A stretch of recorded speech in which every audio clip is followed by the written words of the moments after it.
Mao Mao's adoptive father, Luo Men, sends her to deliver some medicine to the Verdigris house. On her way home, she gets distracted by a patch of wild herbs, and while she is absorbed in gathering them, she is snatched away and kidnapped. 3 months later, she finds herself working as a lowly servant in the royal palace, around the same time that Lady Gyokuyo and Lady Lihua each give birth. Soon after, word begins to spread that both newborns, along with Lady Lihua herself, have caught a deadly disease. Many of the servants are convinced it's an ancient curse, but Mao Mao recognizes the true illness the moment she hears the symptoms described. Since a servant of her rank cannot approach the concubines directly, she leaves a note on the windowsill with a written warning, urging them to keep the babies far away from white makeup powder. About a month later, Lady Lihua's child dies, while Lady Gyokuyo's baby recovers and survives, and a grateful Gyokuyo shows a head eunuch named Jinchi the mysterious cloth that she found. Jinchi recalls once overhearing Mao Mao wonder aloud how she might help the ailing children, so he seeks her out and takes her to meet Lady Gyokuyo. Thankful for the advice that saved her daughter's life, Gyokuyo announces that Mao Mao will now serve as her personal lady-in-waiting from now on. Now officially a lady-in-waiting for Lady Gyokuyo, Mao Mao moves into her new quarters, where the head lady-in-waiting, Hongyang, introduces her to the rest of the staff. The moment the other women notice the bandages wrapped around her arms, they assume that she's been mistreated and gently tell her to take it easy from now on, since her new role is dangerous enough on its own. A little later, Mao Mao is summoned to taste Lady Gyokuyo's food for poison. She detects none, casually mentioning how she ran so many experiments on herself back home that she has built up a resistance to most poisons. Afterwards, Hongyang discovers that a portion of Mao Mao's wages is being funneled straight to her kidnappers. She puts a stop to this. Mao Mao quickly thanks her for her kindness. With only 2 tastings a day and nothing else to fill her time, Mao Mao soon grows restless, until Jinchi summons her and orders her to brew him an aphrodisiac.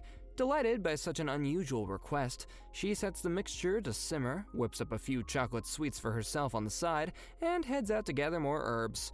When she returns, she finds that the other ladies-in-waiting have eaten the leftover sweets and are now visibly aroused. Mao Mao delivers the finished aphrodisiac to Jinchi, and as Lady Gyokuyo leaves the room, she remarks how reassuring it is to have someone around who can make medicine. Rumors begin to spread of a ghost that prowls the palace grounds at night. Jinchi suspects the culprit is simply sleepwalking and asks Mao Mao to prepare a remedy for it. She soon discovers that the sleepwalker is concubine Fuyao, a woman who was presented to the emperor but stumbled during her dance and is now being handed off to a military officer. Many of the servants pity her, since the arrangement means that she'll have to leave the palace and return east. But Mao Mao quietly pieces the truth together. She keeps her theory from Jinchi and Lady Gyokuyo, suggesting only that Fuyao may be sleepwalking out of dread over being sent away. A few days later, Gyokuyo notices that Mao Mao has been acting strangely and distractedly. On the very day Fuyao is set to depart, Gyokuyo presses her for the real explanation. Mao Mao reveals that the officer specifically requested Fuyao by name because he's her childhood friend. Gyokuyo realizes that Fuyao must have botched her dance in front of the emperor on purpose so that she would be dismissed, and then feigns sleepwalking to make sure that the palace wouldn't try to keep her. Gyokuyo softly admits that she envies Fuyao her freedom, and Mao Mao says that she understands, as Fuyao joyfully embraces her childhood friend inside their carriage. The emperor visits the Jade Pavilion, and just as Mao Mao finishes tasting his food, he asks her to look after Lady Lihua, who has fallen seriously ill. Mao Mao agrees and travels to Lihua's pavilion, but the concubines' ladies-in-waiting refuse to let her anywhere near their mistress, and keep on shoving her back out of the door. She returns again and again with nourishing food meant to restore Lihua's strength, yet nothing seems to help. So Jinchi accompanies her on the next visit. Approaching Lihua at last, Mao Mao is horrified to find the banned white powder still being applied to her face, and she sharply reprimands the servant doing it before reminding everyone why the powder was outlawed, and beginning to treat Lihua regularly. Over time, the concubine's health steadily recovers until she's well again. Still, Lihua frets that the emperor may have lost all interest in her, so Mao Mao offers a few pointers for winning him back over before heading back to the Jade Pavilion. Mao Mao finds some mushrooms and eagerly heads to the doctor's office to cook and eat them with him. But a panicked eunuch bursts in on them, begging for a cure for curses. He explains that he threw a piece of cloth into the fire, and it suddenly changed colors before his eyes, and he's felt cursed ever since. Maomao calmly diagnoses a simple rash and hands him some lotion to apply. Back at the pavilion, she finds the other ladies-in-waiting pulling out fancy dresses, and they press one on her to try as well, since the garden party is fast approaching. They explain that because the emperor has no empress, the party gives him a chance to choose from among the 4 concubines: Gyokyo, Lihua, Lishu, and Aduo. Later, Hongyang catches Maomao preparing candy and learns that she is also crafting pocket warmers to help everyone withstand the cold. Impressed, Hongyang immediately asks her to make a batch for the other ladies-in-waiting too. Jinshi, his attendant Gaoshun, the seamstress, and the cook soon line up with the very same request, and Maomao warily manages to finish them all in time. Once Lady Gyokyo is dressed for the party, the women grab Maomao to dress her up as well, and notice that something is curious about her face. As the party opens, Jinshi comes to greet Gyokyo and is startled to find that Maomao has covered her freckles with makeup. She then reveals that the freckles were fake all along, painted on to ward off unwanted men during her days at the brothel. As the garden party carries on, Lihua's ladies-in-waiting begin mocking Maomao's plain appearance, which prompts Gyokyo's servants to angrily argue back, until Maomao reminds one of them exactly what she said during their earlier encounter at the pavilion. Lady Lihua herself then walks over and offers Maomao her hairpin as a gift, though Gyokyo's ladies quietly worry that their mistress won't approve of it. When the food arrives, Maomao serves as Gyokyo's taster and announces that one of the dishes has been poisoned. Spotting her quietly slip away, Jinshi quickly rushes her off to the infirmary. Once the poison has cleared her system, Maomao asks to see Lady Lishu and her taster, having noticed something odd about the young concubine early in the day.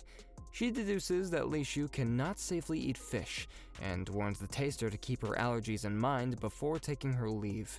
After she's gone, Jinshi wonders, out of frustration, who could possibly be behind the poisoning this time. Maomao wakes up at noon, having been forced by the ladies-in-waiting to rest after swallowing the poison. She goes to see Gaoshun, who has thoughtfully brought along the very bowl that had held the tainted soup. Dusting it with a fine powder, she finds 4 separate sets of fingerprints instead of 3, which means that a 4th person must have tampered with the dish. She concludes that Lishu's ladies-in-waiting swapped the food around to bully her, never realizing that it had been poisoned. Gaoshun agrees and reports the findings to Jinshi, who rarely admits that the case has already cost him a great deal of sleep. Over lunch with her friend, Xiaolan, Maomao finds the servants are permitted to leave the palace as long as they hold a hairpin. Deciding to visit her father, she strikes a bargain with a military officer, promising to get him into the Verdigris house if he agrees to escort her out. Overwhelmed by the tempting offer, he gives in, and while he makes his way to the pleasure house, Maomao happily reunites with her father. The next morning, a little girl comes rushing to the house and hurries Maomao off to a brothel. There, she is surprised to find a man and a woman poisoned in bed, and immediately sets to work, saving them both before calling in her father, the far more skilled apothecary, to help as well. As the brothel owner offers them snacks in compensation for their troubles, Maomao catches a glimpse of someone slipping quietly past the door. It turns out to be the little girl, poised with a blade to stab the man, and Maomao stops her just in the nick of time. She later learns that the man was a troublesome patron who had cast aside a great many courtesans, including the girl's own older sister. And she begins to suspect that the poisoning was a murder plot from the very start. Back at the palace, Jinshi asks why she didn't simply use the hairpin that he had given her instead.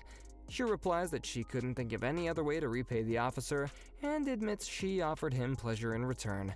Leaving out the fact that she merely took him to a brothel, she stuns Jinshi, who drops his cup and stands there frozen in shock.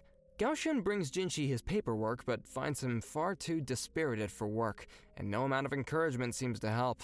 He notes wearily that once Jinshi finally realized that the officer had only gone to a brothel, he wrapped up his duties and happily hurried off to see Mao Mao, only to discover that she had left again for several days. A eunuch then bursts in with the news that Sir Conan has died. Later, Jinshi calls on Mao Mao and asks what might have killed the notoriously heavy drinker. She explains that excessive drinking acts as a slow poison, gradually destroying the organs, but she asks to examine the pot that he drank from just before his death. Inside, she finds a surprising amount of salt, strange for a man with a well-known sweet tooth, and she surmises that his drink has been steadily oversalted without anyone realizing that it could prove fatal. Sometime later, a servant's body is pulled from the water, and Mao Mao doubts it was suicide, judging by the bloodied fingertips. As she leaves, her thoughts drift to death, and she asks Jinchi to have her executed by poison should she ever make a grave mistake. Afterward, Gaoshun tells Jinchi that he at least has found someone with burn marks on her arm. Feng Ming of the Great Pavilion, the head lady-in-waiting serving concubine Aduo. When concubine Li Shu visits Lady Gyokuyo, she looks anxious at the honey that she is served, so Mao Mao quickly makes up an excuse that it hasn't finished boiling yet. After the visit ends, Jinchi assigns Mao Mao to help out at the Garnet Pavilion and serve Lady Aduo for a while, starting the next day. She agrees, but notices nothing at all suspicious there, and is instead struck by how hard everyone works. The head lady-in-waiting Feng Ming most of all. She learns that Feng Ming's family runs an apiary, which is why so much honey is kept on hand at the pavilion.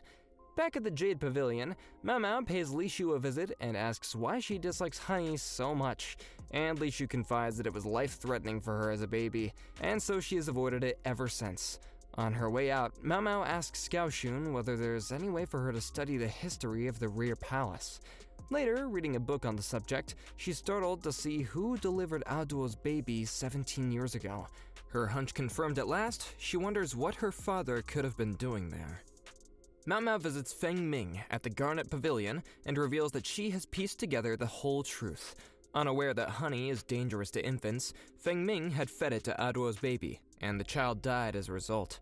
Li Shu, who had survived honey as a baby herself, understood the danger and tried to warn Aduo, to whom she was close, but Feng Ming kept her away to protect herself. Feng Ming then attempted to poison Li Shu's dish at the garden party, and that scheme failed as well. Breaking down into tears, she confesses that she couldn't bear knowing her own incompetence had caused Aduo such terrible grief, and that she acted only to spare her own beloved mistress any further pain. Mao Mao gently offers her a way forward. Feng Ming later turns herself in, and Aduo steps down from her position as concubine. As Mao Mao prepares to leave, she's struck by how closely Aduo and Jinchi resemble one another, and wonders whether Aduo might have swapped her own baby with the Empress's all those years ago. She quickly dismisses the thought as impossible, while Li Shu embraces Aduo in tears. Jinchi learns that Mao Mao's family once did business with Feng Ming's apiary and wrestles with what he ought to do about it. From Xiaolan, Mao Mao hears that everyone connected to the apiary is being dismissed, and she rushes off to find Jinchi to plead her case, knowing full well that if she loses her post now, she will simply be sold off all over again. But she never quite brings herself to make the request outright, so Jinchi merely promises to compensate her and dismisses her along with the rest. Back at the brothel, Mao Mao turns the question over and over in her mind, unsure whether she truly wants to return to the palace at all. When she and the other girls are invited to a lavish party, she's surprised to see Jinchi there, and she teasingly hints that he could just buy her outright. Sometime later, a wealthy man arrives at the brothel bearing a small fortune in gold and a rare herb that makes Mao Mao's eyes light up, offering both in exchange for one particular girl. Before Mao Mao leaves, her sisters at the brothel shower her with all sorts of makeup tools and dress her up to look her very best. In the carriage back to the palace, Jinchi explains that she won't be returning to her old position, since it has already been dissolved. Instead, she'll be working out in the outer palace. She meets Jinchi's attendant Suiren, inspects her new quarters, and receives a stack of books along with instructions to start preparing for the court exam so that she can become a court lady. The other secretaries in the outer palace grumble in annoyance about why she alone gets to be Jinchi's assistant, so Mao Mao shows them the scars from her experiments and lies that he simply takes pity on her. During the exam, Jinchi asks why she deliberately failed it, and she becomes his personal servant instead. Walking the grounds, she spots some herbs and gladly gathers them up, but when she pauses at the edge of the garden, one of the secretaries raps her in the head and warns her that she has no business going any further than this point. When the new Pure concert arrives at the palace, a lesson is arranged for her and the other concubines to attend. Jinchi is surprised by the tutor who has been recommended for the job and tells Mao Mao that both Lady Gyokuyo and Lady Lihua personally put her name forward. She assumes at first that he must be joking, but once he shows her all the official notices, she accepts the position in exchange for bonus pay. Arriving at the hall, she meets concubine Lolan for the first time, alongside the other concubines. By the end of the session, Gyokyo and Lihua are both pleased with everything Mao Mao has taught them. Lishu is banging her head against the wall in frustration, and Lolan looks utterly and completely indifferent. Sometime later, Mao Mao hears that a fire has broken out in one of the warehouses and spots the officer Lihaku standing near it, so she goes inside to investigate it.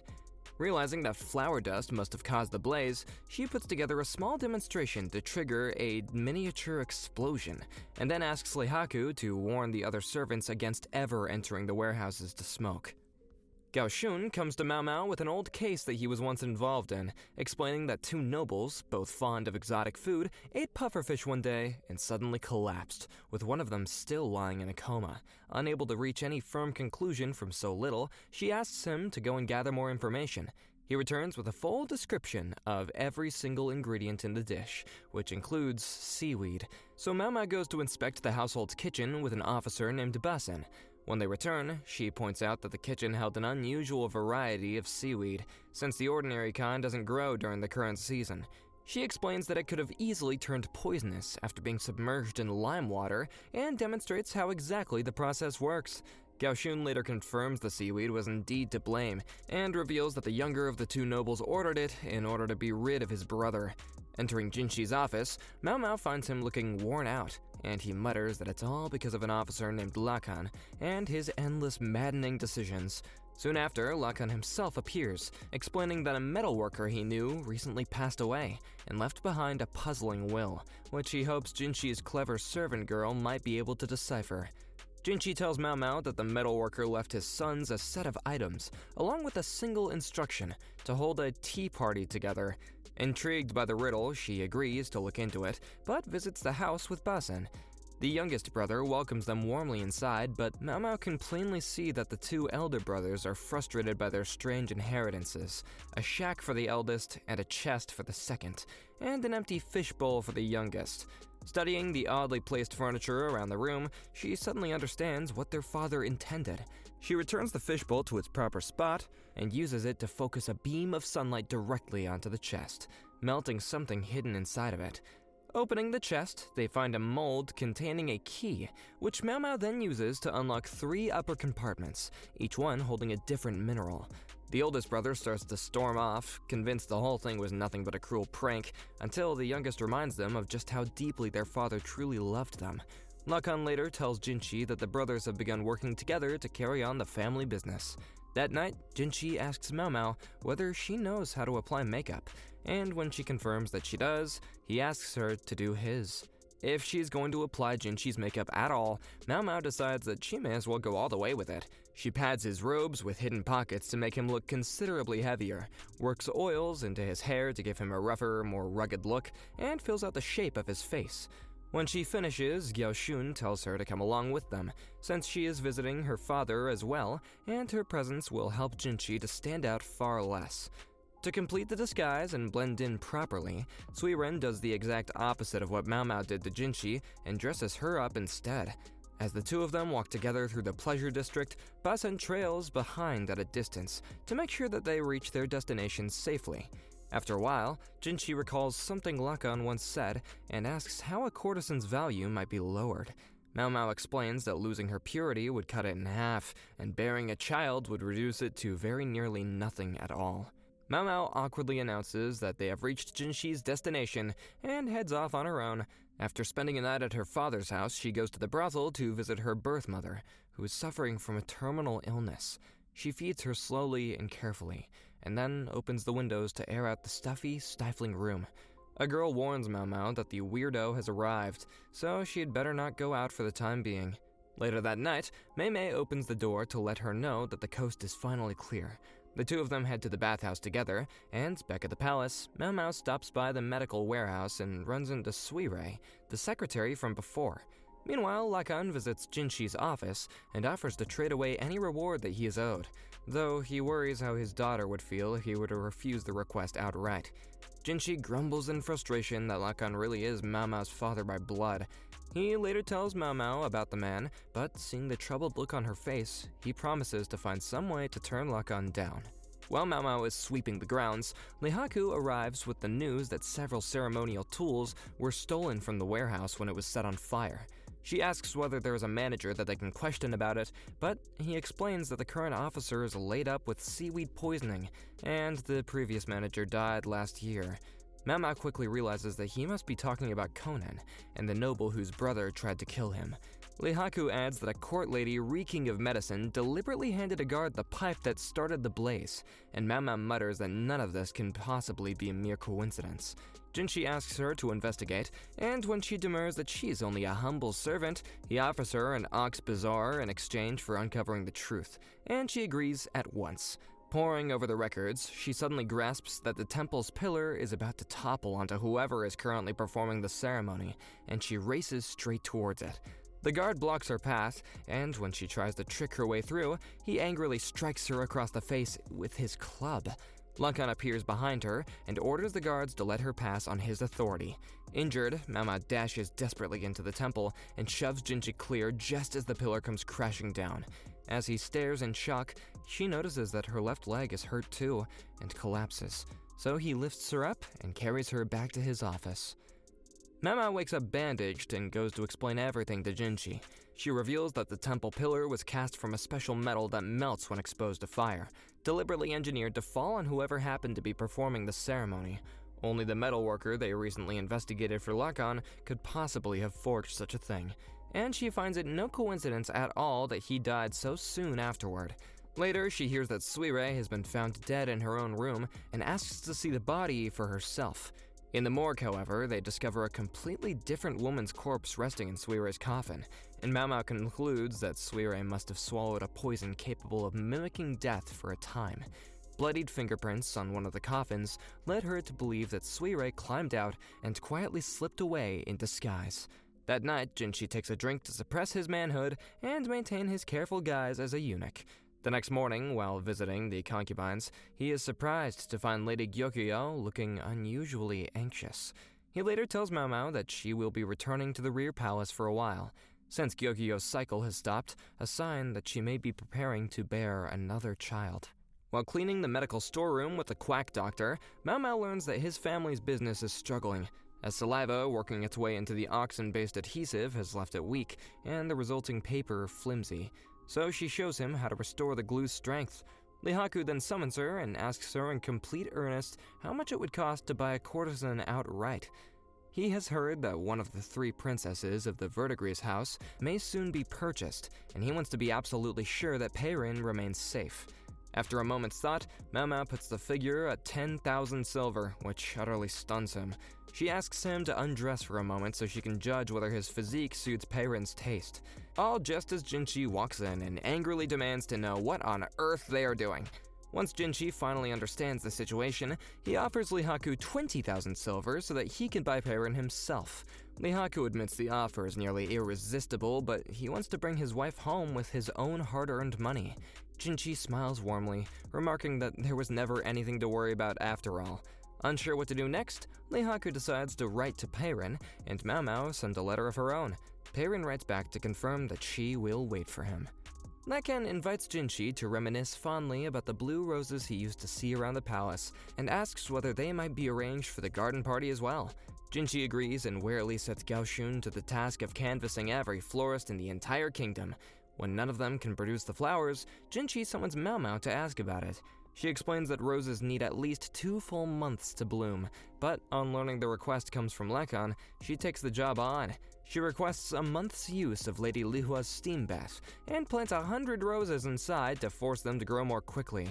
On the day of the garden party, Jinchi proudly presents the blue blooms before the emperor, then notices how exhausted Mao Mao looks after so many sleepless nights, and gifts her one as well.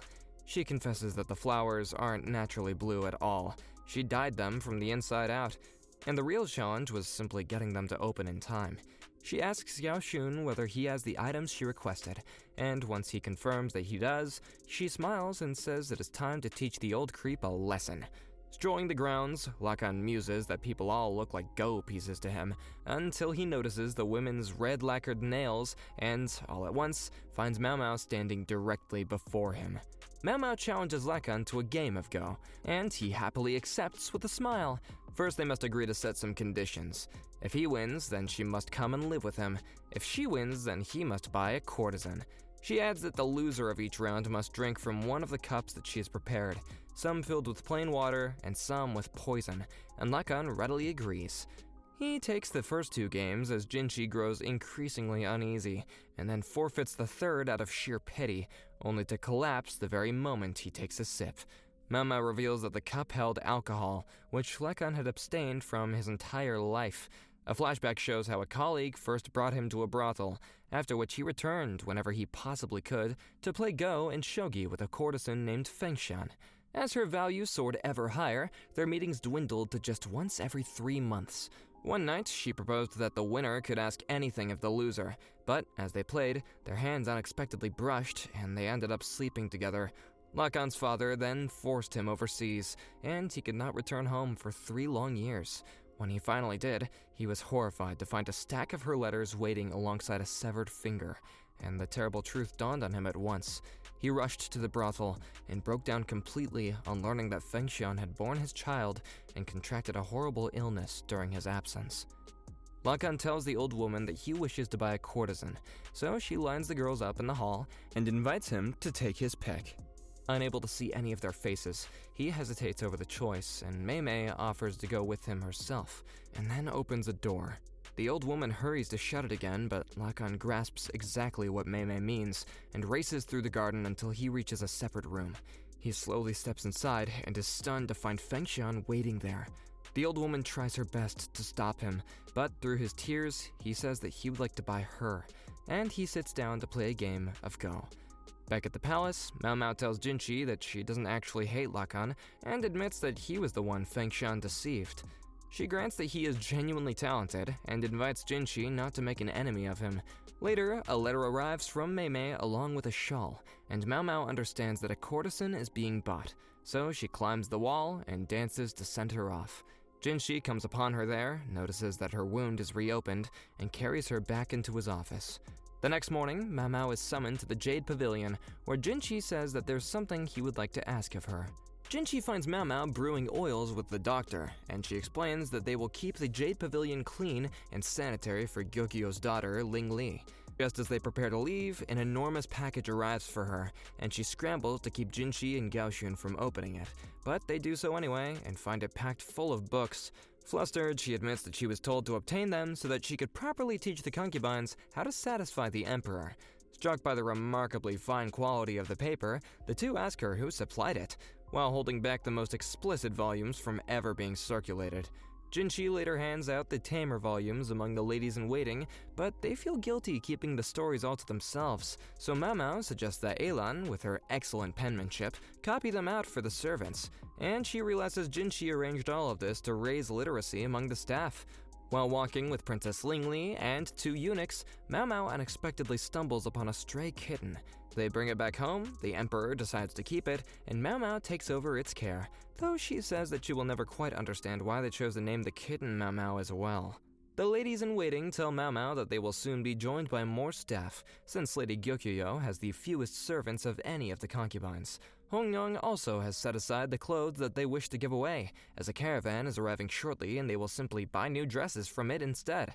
Once the first day of shopping is done, the servants are allowed to purchase items from the merchants, and while wandering the stalls, Mao Mao and Xiaolan run into another court lady named Shisui, who serves Lady Lilan, and share tea with her.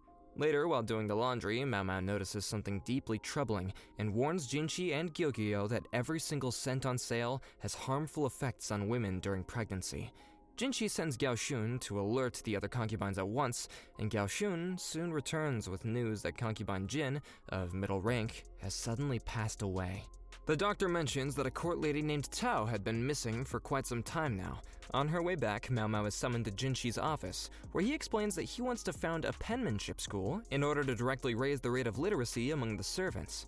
He also asks her to search around the palace and dig up any poisonous mushrooms that she happens to find, so she agrees and heads off to the North Palace. Upon returning, she attends concubine Jin's funeral together with Hong Yang, and they both notice signs of inflammation across the body. The very next morning, Mao Mao brings Jinshi a deadly mushroom and explains that it causes exactly that kind of swelling on a person's body. Still uncertain of the whole truth, she gathers a few eunuchs and has them dig at one particular spot, where they uncover a hidden corpse. Mao Mao later tells Jinshi that she believes Jin actually died a year ago in some incident, and that Lady Tao quietly took her place. Once the deception grew too difficult to keep up, Jin's ladies-in-waiting used the mushrooms on Tao to make certain that no one could ever find out the truth. Mao Mao is surprised to learn that every one of the concubines has received an expensive large mirror as a gift, and she suspects that the gesture may be an attempt to open a business deal with their nation. Gao Xun arrives wanting her opinion on a puzzle. Two girls were kept confined to their home under constant guard, watched at all times, and yet one of them somehow became pregnant. After thinking it over for a bit, Mao Mao proposes that the girls placed a mirror in between their two rooms to make it appear as though they were home the entire time, when the truth was that only one of them was. That night, Jinshi summons Mao Mao to ask whether she has ever heard of an otherworldly beauty from 50 years ago, explaining that foreign envoys wish to meet her and that the request is far too important to decline.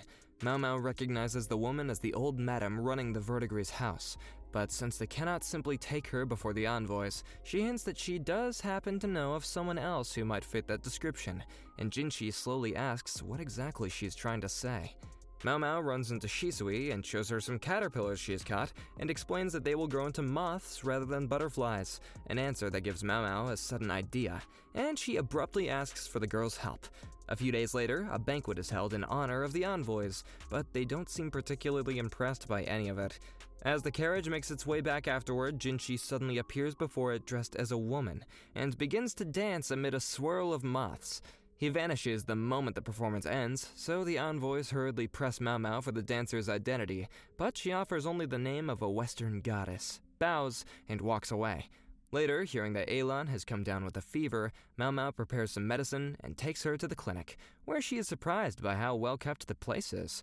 On her way back, she runs into Jinshi, who reveals that only men are permitted to become doctors, and that the staff simply looked the other way for her sake. Before walking off, he warns her to make certain no one ever discovers that she makes medicine. Meanwhile, back in the nursing room, the court lady walks in just as Elan takes the medicine Mao Mao made for her. Lady Gyokyo tells Mao Mao that a court lady named Shenlu has asked to see her, and Mao Mao agrees. When they meet, Shenlu explains that the woman serving Lady Lihua has been ill for some time, but has gone unvisited for half a month now. She asks Mao Mao's help in treating her. Mao Mao goes to the Crystal Pavilion with the quack doctor under the pretext of having to treat Lihua herself, then distracts the head lady-in-waiting, Shin, so the doctor can quietly slip into an abandoned shed where the injured servant lies all alone.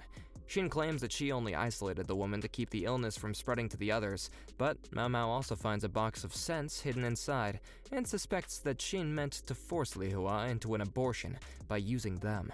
When Jinshi and Lihua later confront her, Shin gives away nothing, and insists that there is no real proof against her, until Lihua's pointed prodding finally provokes her. She angrily snaps that she, not Lihua, should have become the Empress, until Lihua's pointed prodding finally provokes her into a bitter outburst. And she moves to hurl the box of scents, only for Gao Xun to seize her hands this time. Lihua slaps her hard across the face and orders Jinshi to banish her from the palace, sparing her from an execution.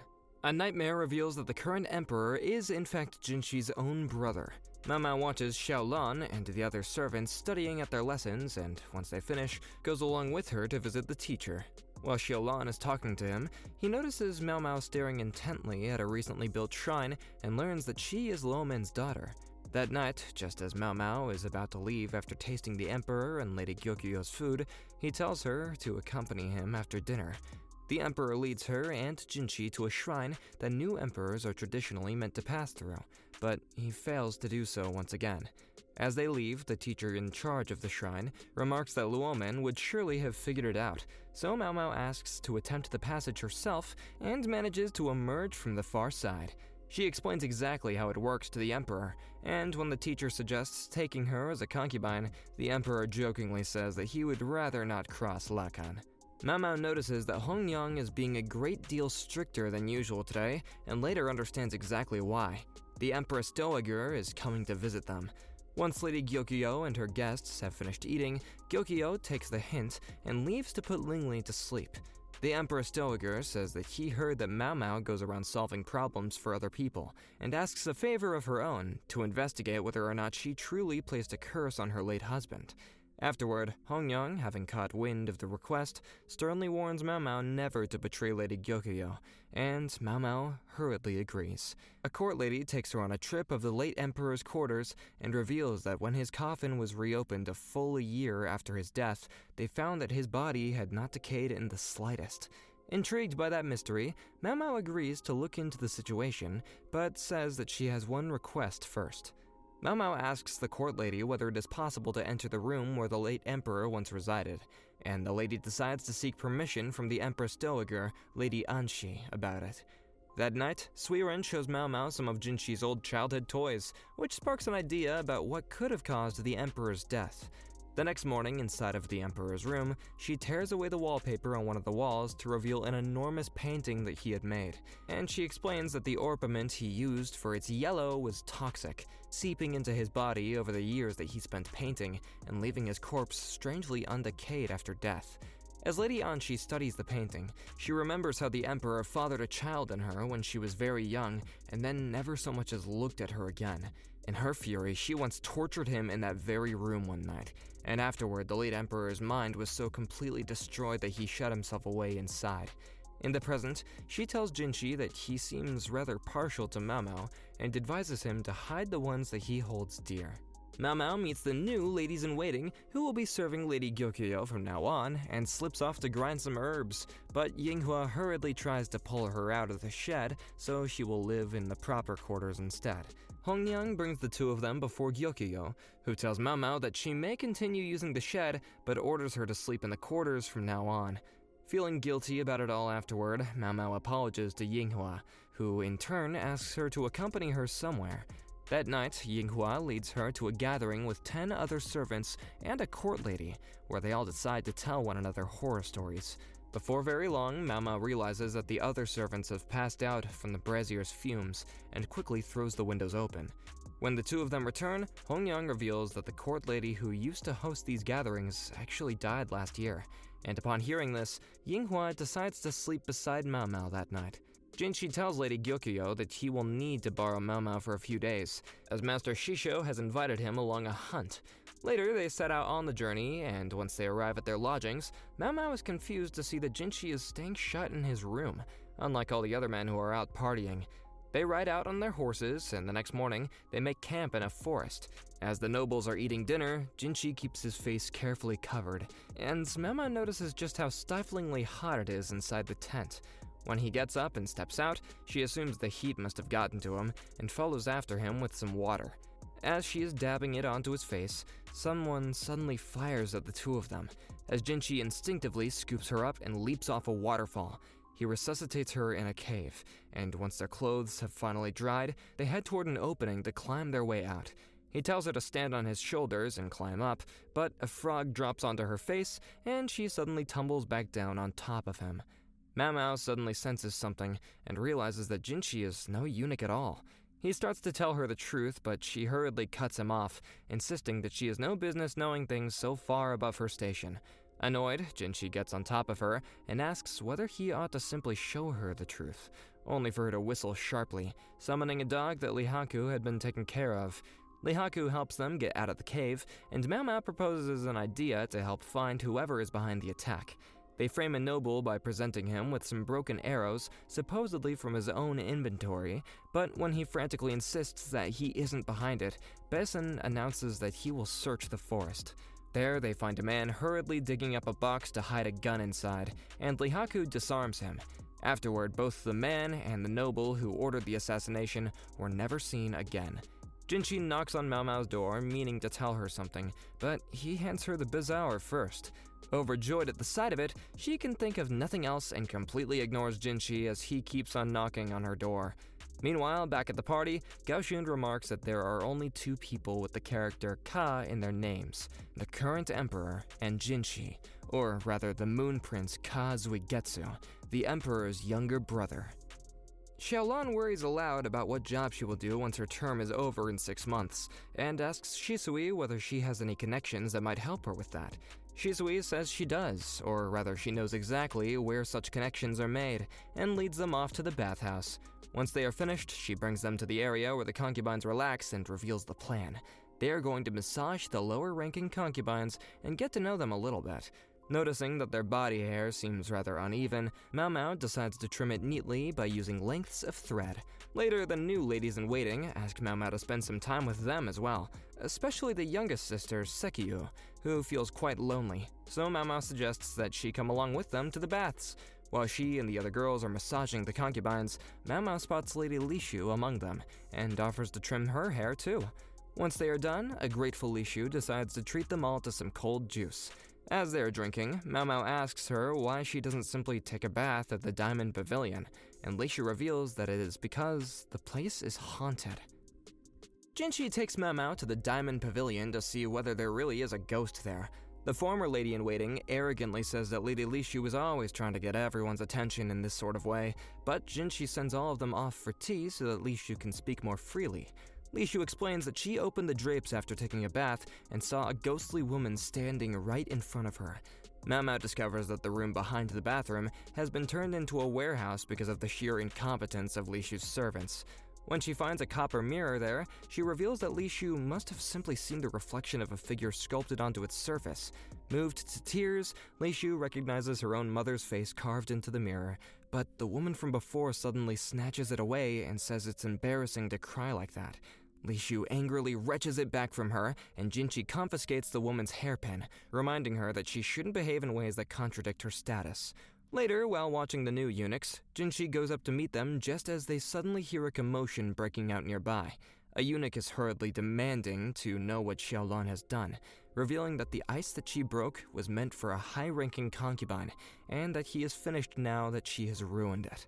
As the eunuch starts threatening Xiaolan, Mao Mao quickly wraps the broken ice back up and offers to make something equally good out of it within the hour, so the eunuch tells her to give it a try.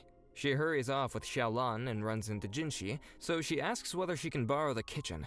He agrees, but not before telling her to let people finish when they're speaking.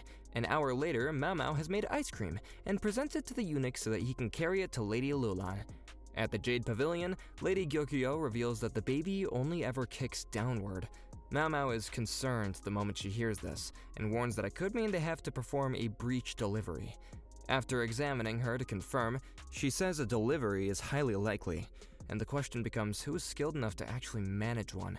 Mao Mao thinks of Luomen and says there is one person, though the former emperor expelled him from the rear palace long ago.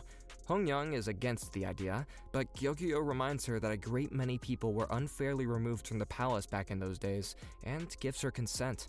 When they finally meet Luomen, all the ladies-in-waiting are amazed at how ordinary he is compared with Mao Mao, and begin teasing her.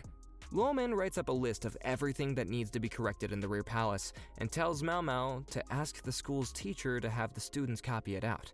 The teacher recognizes Luomen's handwriting at once, and mentions that he wrote something quite similar back when he worked in the palace as a eunuch himself.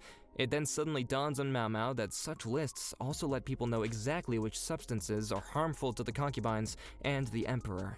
She suspects the court lady could have deliberately provided this very information to Xin on purpose. She goes to visit Shenlu, all while reminding herself not to make any vague accusations, since she has no wish to see a place like this shut down. As she is leaving, Shenlu offers to lend her some books if she likes, as long as she returns them. Mao Mao picks up a volume about insects and wonders whether Shisui bought it, though she privately questions how a mere servant could ever own such an expensive book. Just then, one of the new eunuchs enters the clinic, and Mao Mao is shocked to recognize Suirei in disguise. Suirei unexpectedly holds a blade to Shisui's throat and orders Mao Mao to follow her, asking whether she doesn't want to know how she made the resurrection medicine. Elsewhere, Jinshi, Lakan, and Master Shisho hold a meeting, and once it ends, it's revealed that Lady Aduo has been the one behind Jinshi's mask all along. Basan apologizes for having her impersonate Jinshi, but she doesn't mind it in the least and asks whether Jinshi is currently busy, since Mao Mao has gone missing. Jinshi asks Hongyang and Lady Gyokyo about Mao Mao, and Hongyang explains that she was preparing mugwort at the doctor's office, and she went to the school after that, but they haven't heard a word from her since. Jinchi visits the doctor's office and learns that the cat Mao Mao has gone missing too, so he decides to go and look for the animal, believing that it could well lead him to the girl as well. They come upon the cat sitting in front of a tree with a scrap of paper tucked inside of its collar, though no one is able to make out what's been written on it. Back at the Jade Pavilion, Seki-U thinks that the word looks like Shisui. Meanwhile, Suirei's boat reaches land, and the group disembarks in a humid forest. Noticing that Suirei is terrified of snakes, Maomao guesses that Shisui must be somehow related to her. They arrive at a town and meet a child named Kyo-U, while Maomao quietly wonders just how far they are from the rear palace. Elsewhere, Gao Xun tells Jinchi that no servant named Shisui ever existed in the registry, just before a eunuch suddenly bursts in to tell him something urgent about Lady Gyokyo. Jinchi goes to the Jade Pavilion and learns that Lady Gyokyo has gone into labor, even though the birth was not expected to be for a good while yet. As they leave, Gao Xun reports that the missing eunuch must have snuck in among the other slaves as they were being brought in, and that he was seen praying at the graves of those women that the late emperor had deflowered. Jinchi heads to the graveyard, finds Shenlu there, and stops her, saying that he's looking for the freckled lady-in-waiting. But the sight of his face reminds Shenlu of the late emperor, and she swallows poison as the eunuchs move to arrest her. They manage to purge it from her system, although her words leave Jinchi badly shaken, until Gao Xun snaps him out of it. Certain that all of this is connected to concubine Lolan, Jinchi pays her a visit, only to realize that the woman before him is a double and demands to know where the real Lolan is, having memorized the features of every lady-in-waiting. He can tell at once that an imposter is standing in her place. As the girl bursts into tears, a lady-in-waiting hurriedly begs him to spare them, and reveals that Lolan simply told them that she was leaving. Back in his office, Jinchi is visited by Khan Lahan, Lakan's adopted son, who reveals that he has found some inconsistencies within the National Treasury's records. Jinchi orders him to look into it and agrees to reduce the fees they will have to pay for the gate Lakan broke when he rushed out to find Mao Mao. Shisui takes Mao Mao to an annual festival in which every resident is required to wear a fox mask, and after wandering around the grounds for a while, they head to the river to watch last year's masks get burned.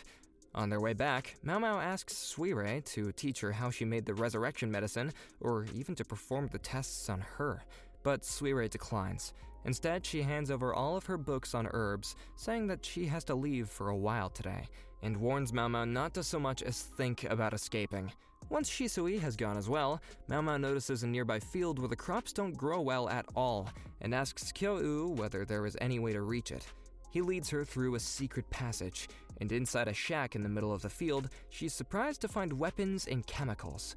When they hear something entering the shack, the two of them quickly hide. Kyo-U recognizes Lady Shenmei and is shaking in fear, just before Shenmei suddenly slashes straight through the cloth concealing them. Shenmei slaps Suirei across the face and tells her to keep her pets in check. She then suggests that they ought to punish Mao Mao with 100 beatings, but Shisui, who is now revealed to be Lolan, points out that Mao Mao is the only one who can make the immortality poison for them. Mao Mao is surprised to find the envoys from before among the group, as Shenmei decides to bring them along to the stronghold as well. At the stronghold, Suirei discloses that Shisui is her half-sister. When Mao Mao asks whether they're trying to start a war, she gives no clear answer at all, and Mao Mao spends her days shut in her room, studying the former apothecary's books. Meanwhile, back at the palace, Lahan tells Jinchi that Shisho has been expanding his stronghold in the north and plans to start a war before long. Lakan storms in, looking annoyed, and accuses Jinchi of only ever attempting half measures this entire time.